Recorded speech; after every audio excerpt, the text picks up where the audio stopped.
got Kaylin with me as always, brought to you by our boys at Going for Two.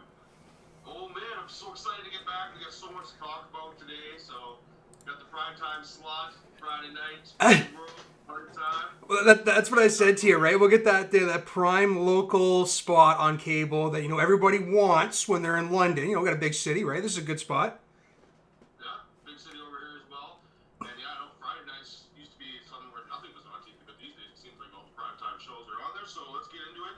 We're gonna cover a whole bunch of sports today. We'll start off with hockey because we just passed the midpoint, kind of going into the All-Star break shortly here, and seeing if we haven't talked in a few weeks here, there's a lot of things that have changed since we talked last time. So let's jump right into it. Start talking about the Bruins because it's pretty crazy what they're doing. Oh my God! You know what's crazy too, and I know we'll eventually obviously get to the Leafs, but I saw one of my Leaf fan friends put a little thing in the group chat the other day, and it was talking about. We'll get you back on this. So you were, but talking about how the Leafs in the last 25 are like 17-4, and yeah, how can you imagine going 17-4 and still losing ground on the team ahead of you? Like Boston, well, exactly. What they're doing is just you make absolutely a great insane. point there. You make a good point because I was going to touch on that as well because we'll talk about the Leafs in a minute, like you said, but. It's crazy because, look at the standings here. It's 32 wins, 5 losses, and then 4 OT losses. So really only 5 games out of 41 the Bruins haven't gotten points this year. So, it's pretty crazy what they're doing because, going into the year, they had some question marks. Their big stars are getting older with Bergeron and Marchand.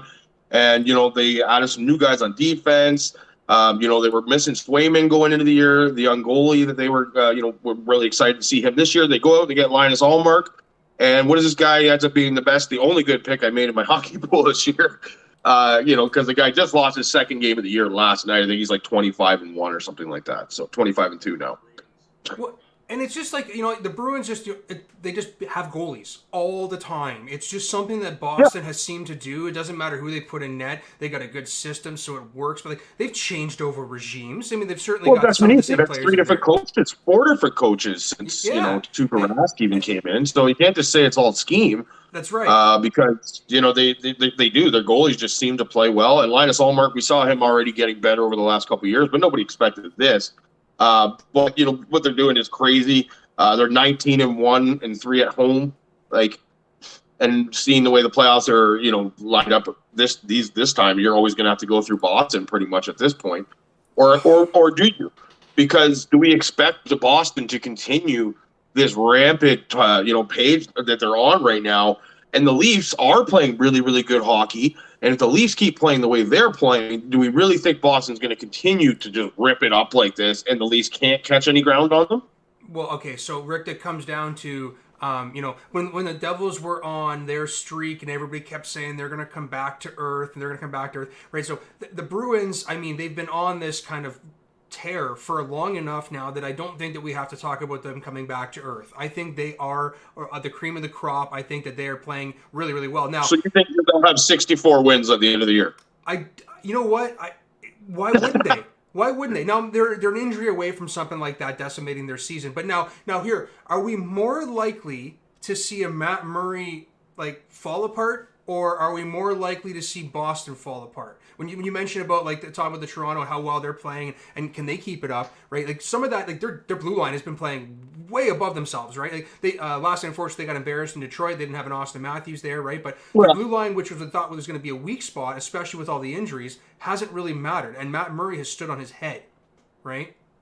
Yeah, yes, kind of. I wouldn't say stood on his head. Come on now, the Leafs are scoring a lot of goals.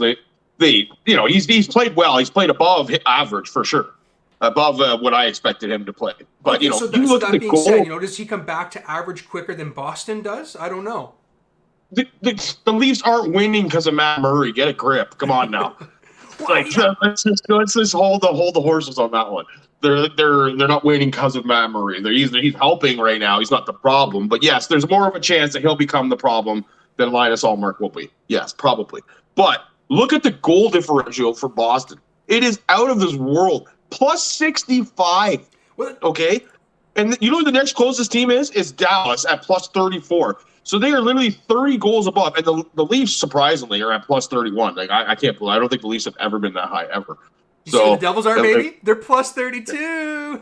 plus 32. So yeah, look at that. That's, there's only three teams over 30. Yeah. Not including Boston. Yeah. So to see that they're 30 goals above, like that can't remain like that for the rest of the year. There's no way you're going to maintain that pace. I think they do have some chance to slip along the way, but the Leafs would have to play pretty much perfect hockey down the stretch to catch them at this point. So, it leads into the next kind of debate, that I've heard tons lately is about, the hockey playoffs structure. Because, at this point in time, they're making a joke, like the Leafs and the Tampa Bay Lightning pretty much have 40 exhibition games ahead of themselves.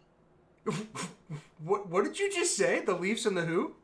Well, the Leafs and the Lightning have about 40 exhibition games ahead of themselves right now because really, does anybody really think that Detroit is going to catch Tampa? And does anybody think that the Leafs are going to catch the Bruins? Probably not. So you're probably just going to have these two teams locked into knowing that they're going to play each other 3 months from now. And to me, that's kind of that's stupid. Like the 1 through 8 needs to be brought back because it's just something like that. To me, is retarded because you shouldn't know who you're going to play 3 months in advance. And that's kind of what it looks like at this point. What was the argument for it? Now, when they did it, it was for the bubble, right? No, originally it was for travel. They did it. They wanted to create more divisional rivalries. So they created that. So they were expecting. But, we've had less and less divisional matchups even through this because the wildcard teams keep messing that up. And then you don't even really end up with a rivalry because does anybody think Tampa Bay and Toronto's a rivalry right now? Toronto fans, that's about it. And I don't even know why. It's like your fans have been owning the Tampa Bay arena for how many years straight now? There's more Leaf fans than Tampa fans there when the game's on. And they want to see Boston and Boston and the Leafs play each other because they want, even though they don't want to, they want to because they want to beat them. But they're not even getting the chance to play Boston because they can't get past Tampa Bay. So, it's just kind of, to me, just the 1 through 8 was so nice. Like, it really awarded the top team with playing the lowest team and so on. And, that way, and what another great argument I saw as well is that if you look at it, the way that the playoffs are designed right now, it's almost impossible for two Canadian teams to play each other in the conference final. The only way that two Canadian teams can play each other in a conference final is if Winnipeg goes to the finals and Calgary, Winnipeg, or Edmonton go as well. So it would have to be Winnipeg going all the way through without playing Edmonton, Calgary, and then having one of those teams actually get there. But that's the only way that two Canadian teams can play each other in a conference final, including the Eastern Conference. So to me, that's bullshit. Yeah. Because you can't tell me that wasn't on the table. Recently, but you can't tell me that's not on the table with Gary Bettman when he looks at that and looks at the new playoff format, the way they come up with it, and then say, oh, look at this. There's a very, very slim chance that two Canadian teams can make it to the conference final, which makes it even slimmer for any Canadian team to make it to the Stanley Cup. Yeah. So, to me, having all the Canadian teams play in the same division is bullshit as well. So they need to mix that kind of stuff up, but they won't. Well, what's kind of frustrating though for myself is I think in any sport across the board, I think the playoff hockey is known as the hardest playoffs that there is in any sport. Like you take any sport, doesn't matter. 7-game series, you're playing the same team. Sometimes it's rivals. You're just banging heads for 60 minutes. So I do think that they should go back to the old way to allow the Bruins. Just don't mess with it. It was already a good system. Playoff hockey is what actually attracts fans to the sport. Like the people that I know that haven't even watched hockey, they actually go to the way to watch playoff hockey. So I don't think you need to do anything to mess with it. And you've got a number of fans like yourself that are lifelong fans that have been complaining about this for some time. I hear your gripe about the Canadian the finals here. That they should have it should be an open opportunity to get there anyway, rather than having such a difficult chance to get to the finals together. Exactly. Like, say right now, if Calgary, Edmonton, and Vancouver were to all make the playoffs, say, and obviously Vancouver's not going to, but if they were to all make the playoffs right now, there's no chance they could play each other in the conference final. Yeah. And to me, that's just like if it was 1 through 8 and so on, and they were all scattered throughout, there's still that slim possibility that they could meet in the conference final based on seeding that way. But the way it is now, that it's impossible, and I just don't like that at all. The only thing I will say is that what it has brought me is the one chance in my life to play the Toronto Maple Leafs and beat them in the playoffs. So without this format, I would have never gotten the glory, which was pretty much my Stanley Cup anyways, because beating them when we were down 3-1 that will, so Leafs fans will never live that one down because you got no Tampa Bay, no Boston at that point. You lost to the Habs and you were up 3-1. So that is the one thing I will say. But now that we've already got that out of the way, let's go back to the old way. But let's talk about that because moving to your division right now, with the Rangers coming back like they have, because there was looking like you guys were going to run away with it for a while there. Right now, if it was the playoffs were to end, you guys would play them first round. Yeah. As well, based on the way it is. Now, your division has way more of a chance of changing in that aspect of, with Washington or Pittsburgh moving up. And, you guys are Rangers moving down. But even if it were to start today, how do you feel about playing the Rangers first round? Well, the Rangers are like my Indianapolis Colts. My number one hated team in the NHL with due reason. I mean, they beat us up for a few number of years now. But this year, we've gone back and forth. It's been even matchups, right? In a 7-game series, I think that the boys, when healthy, I think that they would be okay. I think that we would probably take it in 6. It'd go the length, I think, but that's what happens when the New Jersey and New York gets together. They should be banging heads. It should be a long series, right? It should be drawn out because those two teams are built to beat each other all the time. What's nice, I just don't like having to have that be in the first round. Like, I feel like that's a second round matchup. I don't feel like those two teams, as good as they both are, just like the Leafs and the Lightning, should be playing each other first round. As I mentioned earlier, they're talking about how it's the hardest playoff in all of sports. And a few years ago, the 2 times before that the Devils made the playoffs, their run going through was, the Rangers and Philadelphia back-to-back divisional matchups, right? And that was when they had the line brawls to start each game in both series. As somebody looking, I don't want to face a divisional matchup in the second round, man. Especially in that division, it's a very rough body division. They're going to go at each other, and I don't know. What's funny about personally, I would rather have that in the first. I get what you're saying for entertainment value. But listen to this, actually, because I'm doing some research as we're talking, and what's really funny about all this? If the playoffs were to start today, you guys would still play the Rangers in the first round. Yeah. And the Leafs would still play the Lightning in the first round. Yeah. So, and realistically, I mean, and that's what you mentioned in our division, or my division that I'm in, like the Metropolitan is just an absolute crapshoot right now. The last time we talked, the Islanders were, they got embarrassed at the beginning of the season, and they really kind of came into their own and were, near the top of the rankings there as far as the division goes. With the Devils, they've lost 4 in a row now. Carolina has finally, found the light in the second quarter of their season here, and they look awesome. They can score at will. The other night, they had like 67 shots against the Preds. Yeah, no. Usually Saros. Yeah, that guy stopped 104 shots in 2 games. That guy stopped. You've earned your paycheck. He was unreal. Yeah, earned your paycheck. And he's one of 3 goalies in the NHL that is not above 6 feet tall. Oh, wow. And Nashville's always been known to have some pretty big goalies, right? Pekka Rinne was a big boy, right? Let's just go over real quick here. First round matchups, what they would be if it was 1 through 8. Just to humor ourselves. Boston would play Pittsburgh first round. Carolina would play Washington. And Toronto would play the Lightning, and you would play the Rangers. So we'd still play no matter what anyway, right? So I can't... it's funny that, Yeah, exactly. I didn't even realize that until now. But, let's move along quick to the West because we got a lot of stuff to cover. With the West, we can't start the West without talking about the team that just beat Boston 3-0 last night and, continuously beats teams where people still aren't taking the Kraken seriously yet. But Seattle Kraken, they're here to play. I watched them play firsthand. Right? Well, yeah, and I watched them play firsthand the other day against my Habs. Yes, the Habs aren't looking too hot, but they still play hard, and they embarrassed us. And then they just, beat Boston, 3-0 last night. I didn't see the game, but what they're doing, Martin Jones is just rejuvenated all of a sudden. He's just a great goalie again. Recapturing those 2 good years he had in his career. Yeah. Matty Beniers, young guy killing it. They're just Jordan Eberle, just doing it by committee. I think we're past the point where they're for real at this point. Yeah, are they real? Sure. They're seasoned players. I'll give them that. I'm not going to look at this roster and say that this is a playoff roster and that there's somebody that I would worry about bumping into when it came playoff season. Something about this team to me is just they're streaky. Like, they certainly beat up on bad teams. Like, this 7-game stretch that they've been on here, they did have one. I think they played the Leafs in that stretch, and they did play the Leafs in that stretch, right? Yeah, they beat Yeah, them. they beat them 5-1. So great game there, great win. But and then Boston was a great But go down win. the list though. Do you think they're better than Los Angeles?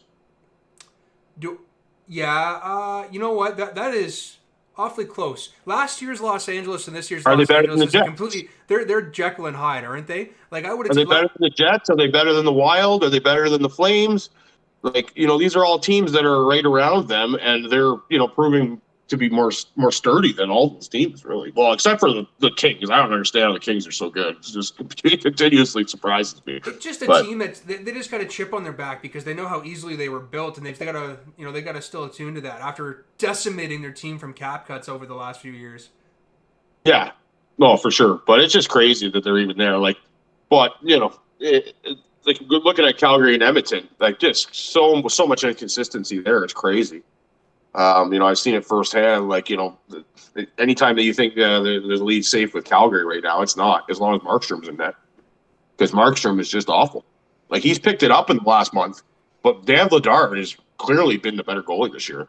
In So, 2 years, Rick, you blew smoke about that boy for 2 straight years. I don't know what happened for him to fall off so quickly. Markstrom, I'm talking about, because he's lost his confidence. He's lost his confidence. Like he has confidence, which is crazy because the team got built to be better in front of him. The team's playing well. He's just letting in really weak goals. That's it. In times where you can't let in a goal, he's letting one in, and then it turns into 2 goals, like real quick.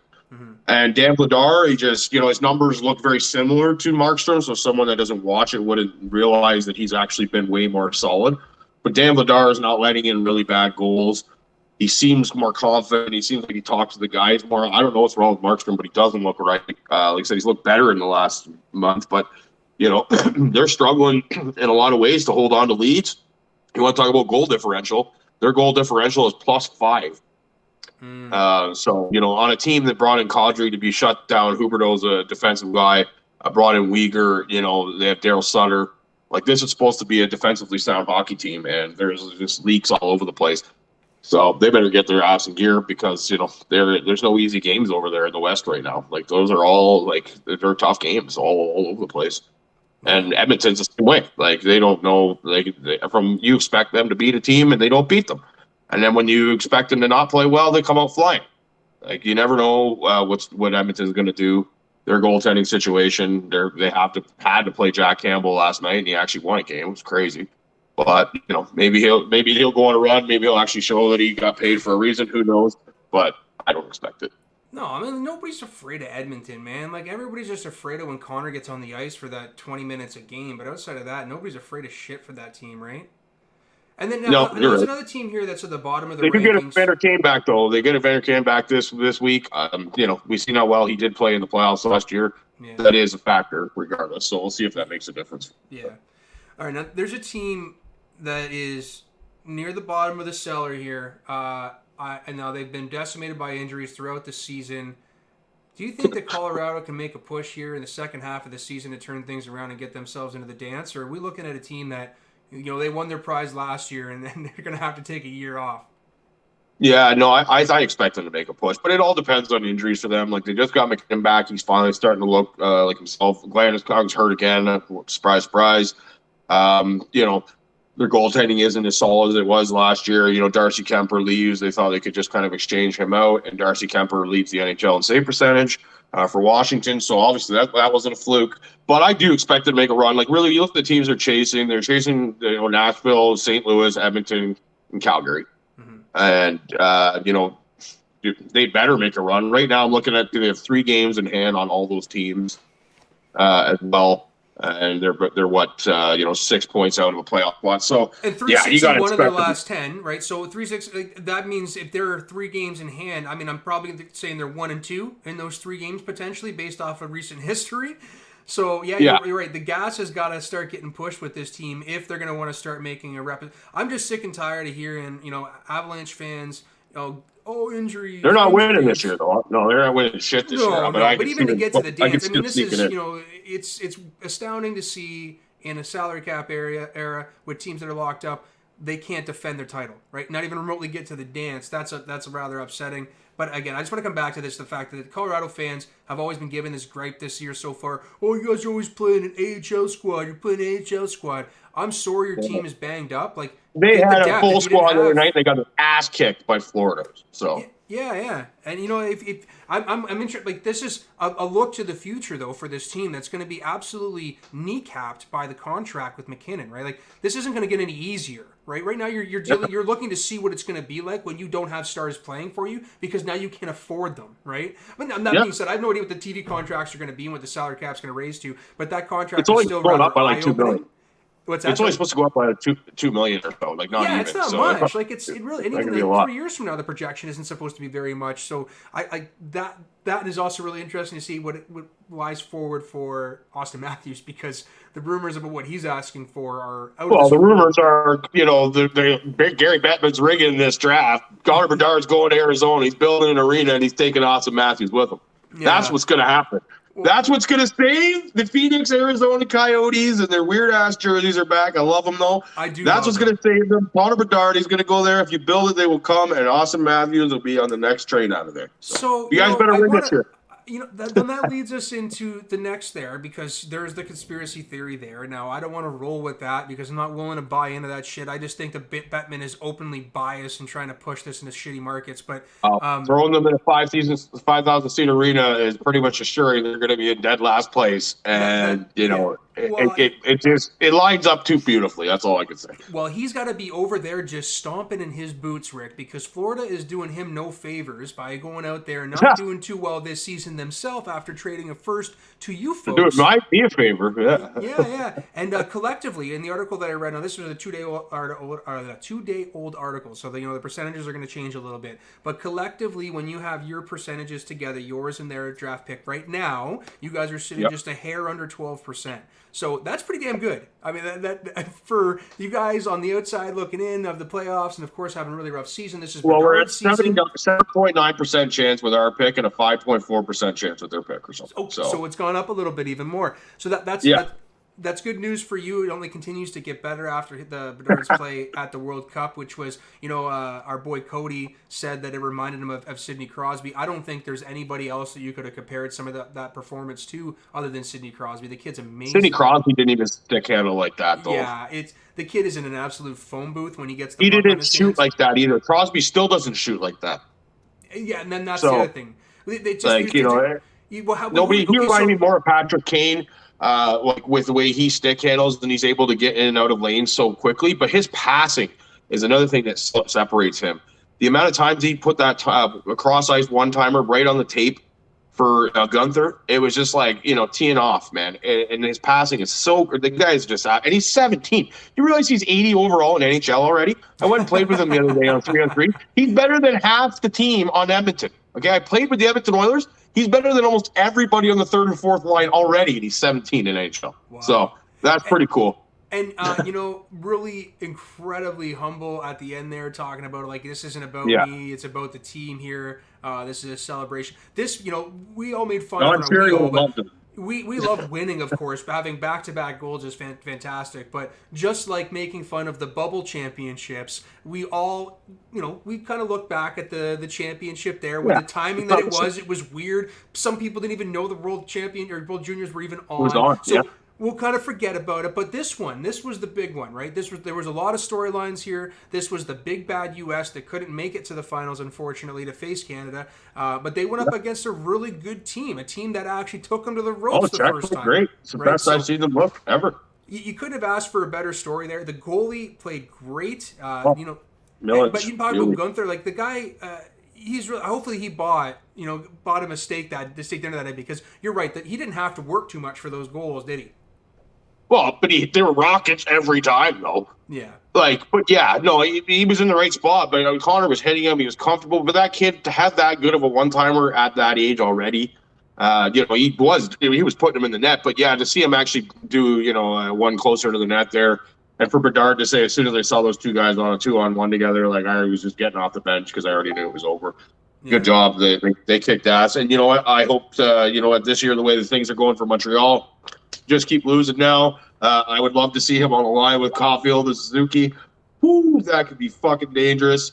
But I also have heard rumors as well that if Florida does continue to have a bad season, that Montreal would offer Caulfield and both first-round picks to get Connor Bedard to whoever wins it. So I'd be willing to pretty much give up anything at this point. I love Cole Caulfield, but Bedard would look beautiful in a Montreal uniform, and it's about time that we got a player like that. So yeah.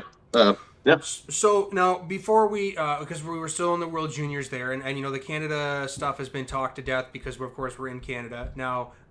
We'll eventually talk, or we've already talked about the Devils too. But there was the player on Team America that is probably going to make his debut this season, most likely in the playoffs, and for the Devils, and that's going to be Luke Hughes. Played on Team America, captain, Jack's brother. He did not have a good World Junior. Last play.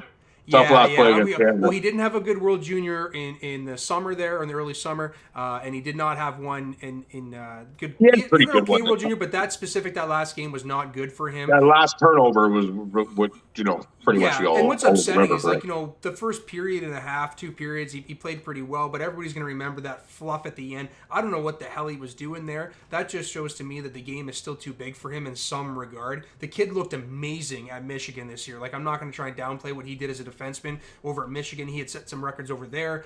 He definitely was an All-American over there too, first team All-American. But like I said, he's probably going to see some time in the playoffs that's this the season. thing, though. People take away from how big of a stage this is. These are kids, and it is a big stage. And for Bedard to make it look so easy like he did. Mm-hmm. There have been guys that have been not very good in this tournament that are supposed to be better. Yeah. Because they do grip the stick too tight. They do things like they don't when he plays at Michigan. Nobody gives a shit about fucking college hockey in the States.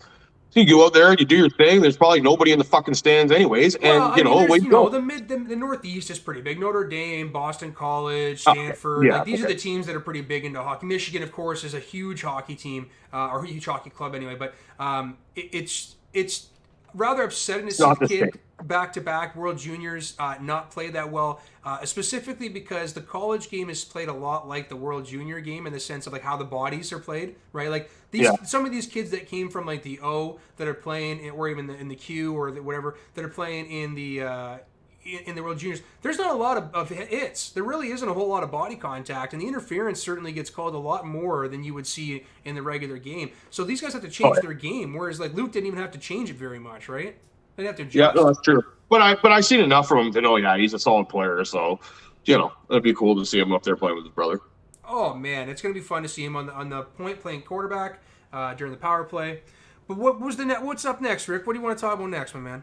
Well, let's just go into basketball real quick a little bit. Talk about the Raptors a little bit. It's been it's been a tough go for the Raptors lately, but not lately because we won 3 in a row for the first time this year. Just touch on them a little bit. Touch on what's going on in the Western Conference in the NBA because there's some crazy shit going on over there too, and talk about your Celtics a little bit and what you think they're looking like so far. Well, I love what the Celtics look like. They haven't missed a beat from last season. They actually look better than they did last season, and I think that there was a lot of that worry, is this team going to fall apart once Ima gets canned here or gets put on suspension. Coach Joe has stepped right in. He's definitely the tag is removed. He has taken over the team. This is his squad, which makes sense. I mean, it was his offense they were running last season, so the offense hasn't changed that much. And then you've got 2 kids. Well, they're not really kids anymore, man. We got to look at Tatum and Brown as being men now at this point. The way that they're playing, sure. Tatum is probably, I think he's maybe leading or second in votes for MVP thoughts right now. So or as far as the futures prop bets and stuff, I'm not Brooklyn has made some noise here recently. They played pretty well. I was going to say, that game the other night I watched, it was really good, actually. Until the end there where they kind of pulled away. But throughout that game, that was a really good game. Well, it's a playoff matchup. It's a very likely playoff matchup, right? But it just goes to show, I just don't think, if I look through the East, right, the Bucks, they've kind of fallen a little bit here, but they'll get back to things. But there's nobody in the East that I'm scared of. Cleveland looks crazy, and Spida does has great highlights. He's great for the highlight reel. He's great on the stat book. But I'm not scared of Cleveland when it comes playoff time. There's just nobody from top to bottom. Sorry. No, I think they're still a year away from being a scary playoff team, but they could definitely make some noise in the first round. Yeah. No, but you look at the points per game though, Rick. there's teams that are like the Celtics are averaging 118 points per game, 114 for the Nets. This is insane. Like the points per game are like way up at this point. There's been a couple like when the Celtics got blown out by like 30 points there to the Thunder there earlier this season. It was like 152 to 114 or something like that. Yeah, that was crazy. And then they came back and made sure to beat Dallas. Right, like I said, there's no way they're going to go into. They're going to lose to Luka as well. They're going to have to get some retribution there. But yeah, I mean the East, it's just one of those things again. The East is just weak one more time all over, and I'll reap the reward on that. Looking at your Raptors, there is some rumor that Nobe might be on the trade block here. What do you think about that? Well, I expected more from him by now anyways. So, the way things are going, something has to be shaken up, I think. It's kind of like with the Jays. We'll talk about that in a minute as well. But, you keep going at it with the same type of squad where they have a ton of, potential, and they're supposed to be this, supposed to be that. What I will say is Anunoby is, he is one of the best defenders in the NBA. He is averaging 2.3 steals a game this year, leads the NBA. Mm-hmm. And, but he just offensively, it's just sometimes you can rely on him, sometimes you can't. And the three's there sometimes it's not. And that's what the Raptors' big problem's been this year, is that when the three's on, they're fine. When the three's off, it's just a wash. And, I was seeing the other day, Fred VanVleet out of qualified shooters, so people that have taken over 300 shots or something like that, he is second worst in the NBA. Like, ever, like with everybody. He's shooting like 37% from the field. Wow. Just absolutely terrible. Injuries, I don't give a shit. Everybody gets hurt. Fred VanVleet, we gave him this contract, expecting he was going to be the next Kyle Lowry. I love him, don't get me wrong, but the guy, his defense is not very good at all. And when his three is not on, he's small. So I'd rather them look for a trade for him. More than Anunoby, I think, at this point, because I think with the right team, Anunoby could be great, but when he's being relied to be on like the third option like he is right now, I don't think he's a third option type of guy. So offensively, so I think with the right, but Siakam, let's talk about Siakam, because Siakam is like putting up like first team numbers right now. Well, he has. I mean, the whole rest of the teams ain't doing shit. Somebody on the team's got to score, right? Somebody's got to be getting the highlights. Oh, 100%, but it doesn't mean, and just because you shoot a lot doesn't mean you're going to be good. Yeah. This is a guy that took a lot of heat from a lot of people last year to start the year, even at the beginning of this year. They want him to be Kawhi. Obviously, he's starting to put up Kawhi numbers, so, it's not like he is Kawhi that way, but, he's averaging 26 a game, over 8 rebounds, and almost 7 assists. For a power forward, like, that's... And sometimes playing center, those are some really good numbers. Shooting almost 50% from the field, and shooting almost 36% from three for a power forward as well. So every night too, it just seems to be getting better and better. Like those are numbers for the year, but like if you look at his last 10 games, he's just been on fire. And a huge reason why the Raptors have somewhat started to turn things around. But with the play-in it's the Raptors are sitting right now in the last play-in spot. I don't expect them to do much, but hey, you know what? Like Nick Nurse, I could be wrong. They could go on a run here. I don't see any reason why they can't get to where the Knicks are. We played the Knicks, we beat the Knicks. Like I said, other than that, Philly and above, we're not going to touch that. But I could see us still sneaking into the 8th spot. But do we want to sneak into the 8th spot? Like probably not. Like you're just going to get slaughtered, right? So they're going to be better off getting a good draft pick and trying to rebuild things that way. But I still watch them. It's just a random team here to mention, and you guys just played them and everything. But like, how bad are the Hornets, and how much of a waste of talent are they doing right now with LaMelo Ball? I know the guy was injured and everything; he's come back, but like, I watched them 2 games in a row because we played them twice in 3 games, and he was way better than I thought he was. Oh. And what are those god awful jerseys? CLT, like what the hell are you guys doing? Yeah. Like. These abbreviations need to go. I give my friend Kenny a hard time all the time about LaMelo Ball. I'm not a fan of the Ball brothers in general, and it's unfortunate. It's not only them and their play. It's probably just the fact of like how boisterous their father was the whole way coming in, and then their shoes like blowing out, just kind of like on the cherry on top there. But LaMelo is really, really good. We're in year 2 now of him playing. I just think it's a waste of talent. I think this is the same Zion's going to waste. He's going to rot. And I'm not saying that this guy is as good as everybody Yeah, thinks. bro, Because they're killing it. they're killing it right now. But he's not even playing, is he? I think he's been playing, as far as I know. But oh, I just think this is a guy who's again rotten over there in Charlotte. And he may ask his way out there. I think that him and his brother at one point may play together, and that'd be kind of cool to see. Well, he definitely got that shot down pat. Like, that's not going to go away. That he has a pure scoring ability. I've seen him do it from all over places on the court. So he's definitely the real deal. But Charlotte to 11-32. Michael Jordan, just tough time over there. Just can't get it right. And he had he's a great kid that he has in his team. They just can't seem to put things together, unfortunately, right? Yeah, there's more focus on coming out with New Jersey. So. But so let's talk about the West real quick though. Like you said, the Pelicans are doing great. They're in third place. And Brandon Ingram, getting rid of him was just such a terrible move by the Lakers. I'm sure they're regretting that big time. Valanciunas playing awesome for them. Love to see it. When Zion's been in, he has been fucking dominant. But they're an injury away there. But what we're really concerned about is like the bottom part. You're looking at that. Like we got teams like the Suns, at 500. The Warriors done, at bro. 500. That team is cooked. There is something about that squad. I watched them and they are just desolate on the court, man. There is nothing left with that team energy wise. It feels like. It's like they had their chance and it was gone, and now they're never going to get back up. But it seems that's kind of the way Chris Paul's career has been. He's always got to that point. I don't think it's just all on Chris Paul. Part of this, I think, really has to fall on Jay Crowder. This black cloud that has hung over that franchise with Jay Crowder pushing himself out, wanting more money, right? And then the team going the other way.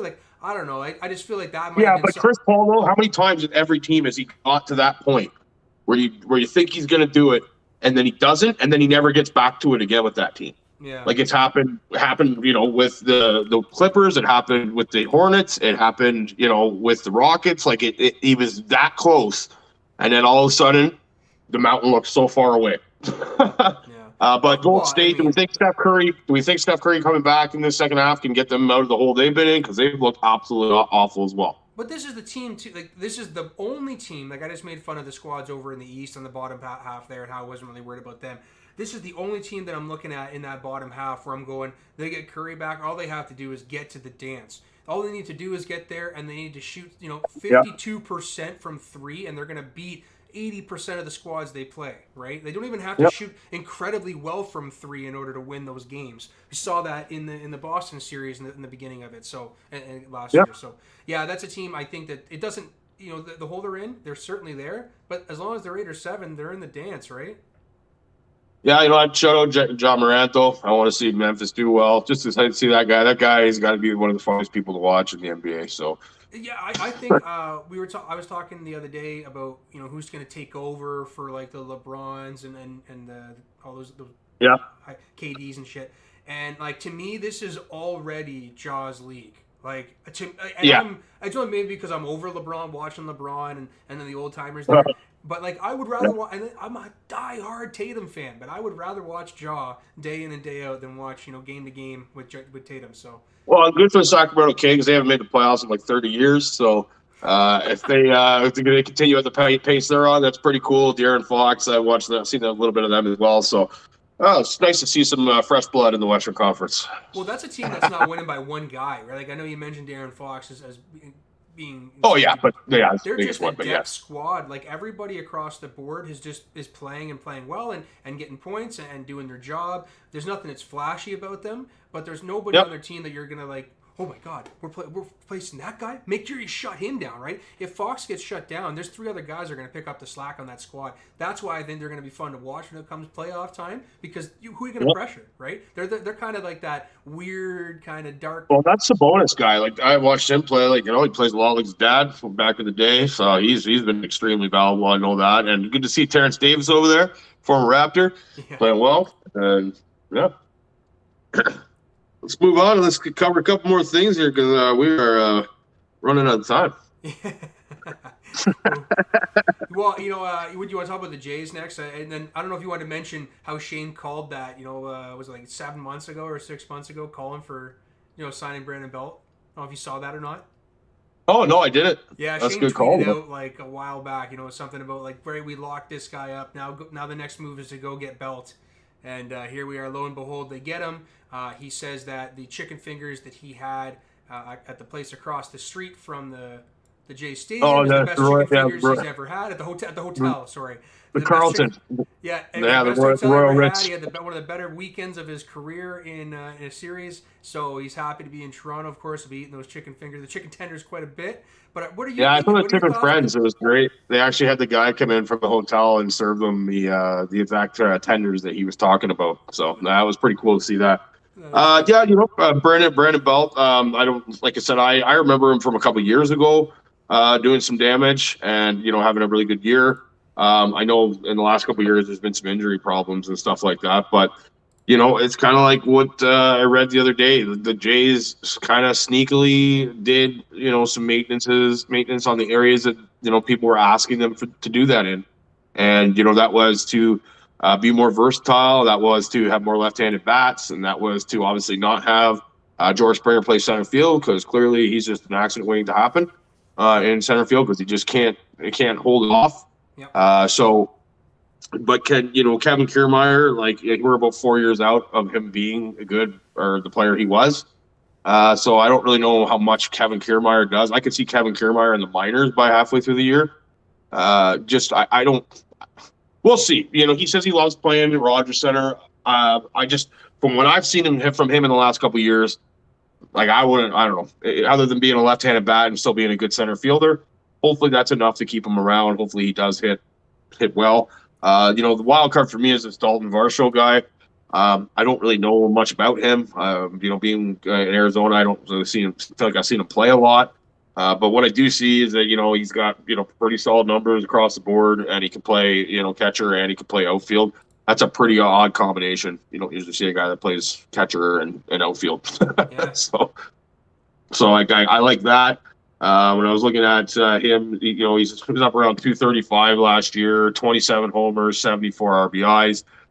We already have two catchers that can hit, but on those days where we do want to have Kirk and Jansen both in the lineups, then it's good to know that we have another guy that can fill in and play catcher, as with losing Moreno. So kind of say, is this enough to get them to that next level? The new stadium's looking beautiful. I've seen just a little trailers of what it's supposed to look like by the time it opens up. It looks like it's going to be a fun time. It sucks that I'm not going to be able to go whenever I want, but I can't believe it's only we're only like 2 months away from baseball. So yeah, it's just nice to see them make a move, at least, and try to do things, try to improve. Yeah, well, I mean, I'll echo that statement.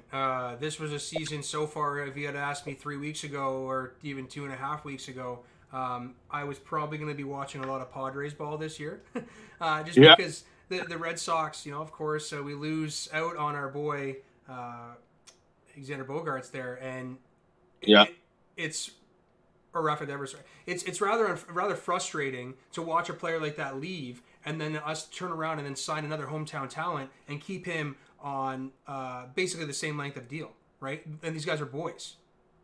So why wouldn't you just do them both? Yeah. Well, when they let him walk, the big thought consensus, and this is why I was ready to watch somebody else, is because there's a lot of Red Sox fans that were saying, we're going to look the other way, stop watching Boston Red Sox baseball, because I don't know if you know the owners of the team or not, but they're the same owners of Arsenal, right? And Arsenal has not been quiet about making moves. They have put a lot of money into that team over the last 3.5 years, and there has not a lot of money been put into the Boston Red Sox. Not just the team, but the park itself and everything has kind of fallen to the wayside here. So I think that they may have potentially heard some of the grumblings, and maybe it was time to start to save face here by keeping the player. But I'll tell you, when he signed that 1-year deal before he signed the extension, I was worried that the writing was on the wall, that was it. He was going to be traded out within the next 4 to 5 months, and we were going to be in rebuild for the next 15 years again. Well, yeah, you're the Boston Red Sox. You're going to be in rebuild. What, you won a World Series while you were rebuilding then, apparently. Well, yeah, but then what's happened since then? Everybody has walked. You trade Mookie. You let Devers walk. You sign Xander. Like, what are you doing, right? I know. You guys always find more guys, though. You always seem to get rid of. Walk. You sign Devers. I'm sorry. I'm getting all frustrated here.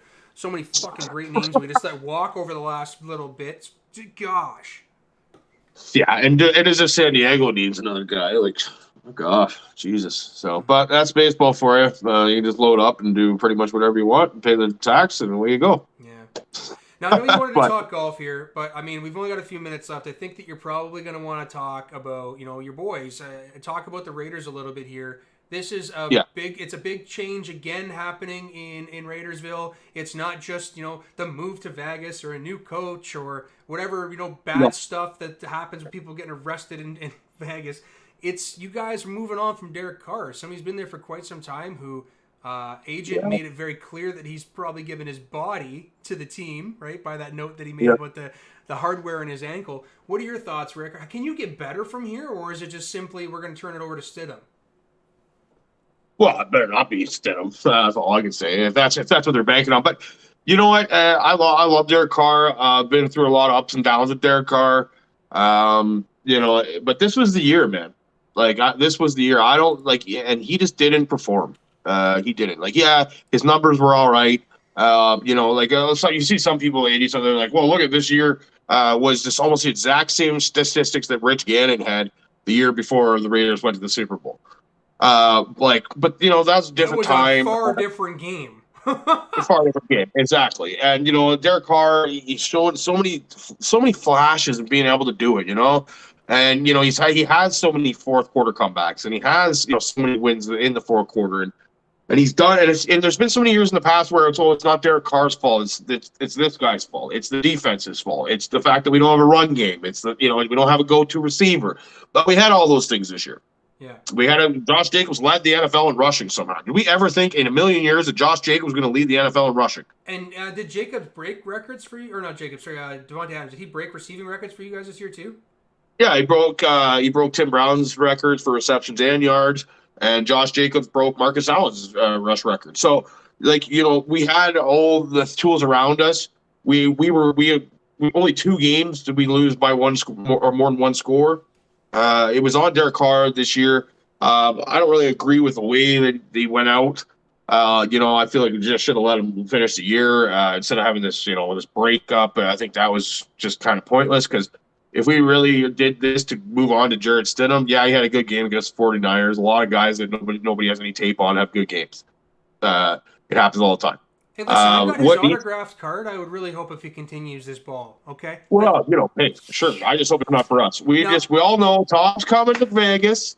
Tom and Gronk are coming to Vegas next year, and everybody can say that Tom had a bad year, blah, blah, blah, blah.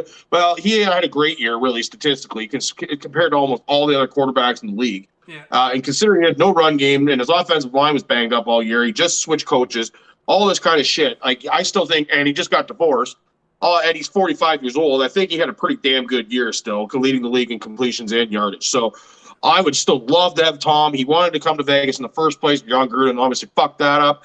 The door is open here now. We have the money. We have the coach that obviously we know he likes working with. Gronk said already he would come back if wherever Tom goes. We know that it can happen. Just send them both to the Raiders and let's just get it over with. That's so what I is really that want. What if Tom Brady goes there? Does that give you your 5 wins above replacement, gets you into the playoffs, and then gets you a ride? Is that what you're saying? I believe so because a lot of the problem, our defense was really starting to show some flashes towards the end of this year as well. If you have a guy like Brady, we're obviously going to be on the field more. I think the defense just gets fired up even more. Give him Devontae Adams and Hunter Renfrow and Waller and give him that run game. All of a sudden, your offensive line becomes better immediately when Brady's your quarterback, just because of how quick he gets rid of the ball. Yeah. Everything starts rolling the right way. We know that he's not going to have to come in and learn a new system because he ran that system for 28 years. So, that's what I hope for. I'm glad that you said that you were ready to move on, Rick, because I was going to send you after the show here a little snippet that I found regarding Ryan Tannehill versus Derek Carr this past season, and Ryan Tannehill beat him in every major statistical category that matters outside of touchdown totals, only because he missed the 5 games. If you had to extrapolate what Tannehill would have done over those 5 games, it was likely that he was going to be much better than Derek Carr for the season. I know how much you hate Tanny, so I was going to say that I was going to try and shed a little light on it. It's okay that Derek Carr is leaving. It's a sad thing. Every dog has a day. Derek Carr has his chance, and he's not getting any better from this. It looks like he thinks he's going to have a honeymoon with the Jets. That's what the big rumors are. Good luck playing for the Jets, bud. You know, it's not just the Jets. This could also be, and as silly as this sounds, I think that this is they're a dark horse contender for Derek Carr, even though they shouldn't be, is the Ravens. I think the Ravens are really got their backs against the wall right now when it comes to Lamar Jackson. You have no idea what's going to happen with him. And Lamar Jackson going to the Raiders. Well, he could go to Tampa. You know, you could have Brady going. This is something that Shane has griped about, or said since day one. He has said that Lamar Jackson is going to somehow end up in Tampa. And if everything works out, you got Tom going to Vegas, you got Derek going over to the Ravens, and you could have Lamar Jackson going over to Tampa. It could all work out that way. But I think that is a team that is certainly going to be in play because they're not. They can't afford to go to a young quarterback or try and get a stopgap quarterback. Derek Carr still's got about 4 to 7 years left in him, but they also can't afford to go and pay Lamar Jackson $350 guaranteed $1 million. It's just not going to happen. Well, yeah, and you know you're going to get from Derek Carr. He missed like 3 games in like 8 years, so yeah, you're going to get that from him. But yeah, I'm willing to take a chance. So hopefully, if we do get to mix up like that, that'd be fun. Yeah. So anything else NFL wise you want to chat about? I mean, I lost the pick'em again, so I'll be jumping in the water. I just can't seem to do it. I almost bombed enough to get down there with you, but but no, that sucks, man. You got to really you got to snap that next year. But I don't know. I guess real quick. So cold here. Real quick, you know, like who do you think's? We'll just do a quick pick out of the NFC, AFC. Who do you think's coming out? Well, shit. I mean, the Dolphins even have a chance at this point. Like they're putting on Skyler. They've already announced the 2 is out. Skyler's in, right? So that game's pretty much going to be a wash. It's in Buffalo. I don't think that one's going to be hard to choose between. There is a game this weekend that I do think. Well, actually, I think there's 2 toss-up games really. One that I think people are going to make fun of me for saying, I think that the Seahawks can do something in San Francisco. San Francisco is scary as shit, but it always comes down to me saying that divisional matchups, especially when it comes playoff time, everything is off the table. Anything can happen. We got a guy, I remember a buddy I work with, Phil. He was going to watch tonight, and he even said it to me. He's like, do my Hawks have any chance? And I said, man, my dad taught me something a really long time ago when I was a kid. Anything can happen in division. Anything can happen in division, especially when it's the 3rd time playing a team. Anything can happen. The Seahawks, they've been up and down. Do you take them seriously or not? Well, they're there. Geno Smith had a good year. You know, they do have a good running back. You got $3.5 million in incentives this season. Like he played he did exactly what the team asked him to do contractually, right? Like he did exactly what he needed him. They got a Kenneth Walker who got injured, but you know, granted, getting injured also takes some tread off the tires when it comes to playoff time, right? In order for this team to beat the Niners, let's be realistic, they're gonna have to be able to grind the clock out. If there's a weakness on the Niners, it's their secondary. I've been on their team subreddit. It's what every one of their players is worried about when it comes to postseason is that their secondary could get exposed. I don't know. In this game, I don't think that Geno Smith is going to expose the San Francisco secondary. I think you're going to have to pound out the clock, and that's the way it's going to happen. Oh, definitely. But you know, when is Brock Purdy going to look like a last guy drafted in the draft quarterback? Because you know what, it's got to happen eventually. And will it happen in the playoffs? Who knows? You know, like I said, especially in division game. They got a couple of guys who are hitting the big stage for the first time. Who's the show's going to be too big for somebody? It's got to be, right. That's what I mean. Yeah. So, you know, we'll see. Could be an upset, but I still, anybody thinks the Giants are beating the Vikings. I don't think so at all. Oh, that was my second game that I thought that somebody was going to make fun of me for. And, you know, there you are. I actually do think that this could be a closer game. I'm not willing to pick a winner here. That's when I say that closer, I'm just saying I'm not willing to say that Minnesota's got this game. I'm certainly not willing to say that the Giants got it. But this is going to be a much closer game than I think most people think. They got a team that's rested, that didn't play some of their starters, and when they did play them, they got them off the field pretty early in that Philly game in New York, right? So this is a team that is rested going to the playoffs. Granted, they don't have a lot of experience going to the playoffs, but it doesn't matter. They got a coach that gets them there. Like, the coach is an intelligent guy. He gets them rounded up, and this is a team that, if they can control the clock with the run game that they've been doing, they can win the game, right? You just got to take. I don't think so, though. I think I think this year the Vikings have found a way to get it done so many times. I can't see them losing this game. But who knows? I'm not a believer still in the Giants, so we'll see. I see them play really shitty a couple times this year throughout that stretch, but we'll see. I guess I'm rooting for the Vikings for Mitch as well. So hopefully they get it done. But another one, I think Tampa Bay is going to beat Dallas. I guess it's an easy one. What Dallas has shown me over the last 3 weeks is just absolute garbage. They've had Gardner Minshew, Josh Dobbs, and Chris Howell or whatever is Charles Howell III or whatever. all throw for over 260 yards passing on them. These are all the guys that shouldn't be doing that to you. And, the Dak looked just lost last week. That's with all the starters. I guess you're going to have Zeke in there. But, for the most part, I think the struggles continue for Dallas. For them, shitty having to go down and play in Tampa Bay, play Tom in the first round as well in playoffs, because I don't see it happening for them. Yeah, no, I'm not. Listen, Dallas has been great this season. Their defense, their pass rush is just absolutely insane. But I have said many, many times that Dak Prescott is just Ryan Tannehill 2.0, and this is a weekend that I think that gets proven, unfortunately for him. Well, I was talking to Steve the other day. He reminds me of Donovan McNabb. That's what he really does.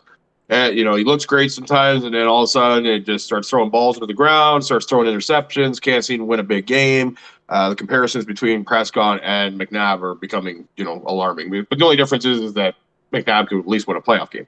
So, but yeah, wrap it up there. I did want to just mention real quick, Canadians at it tomorrow. Australian Open.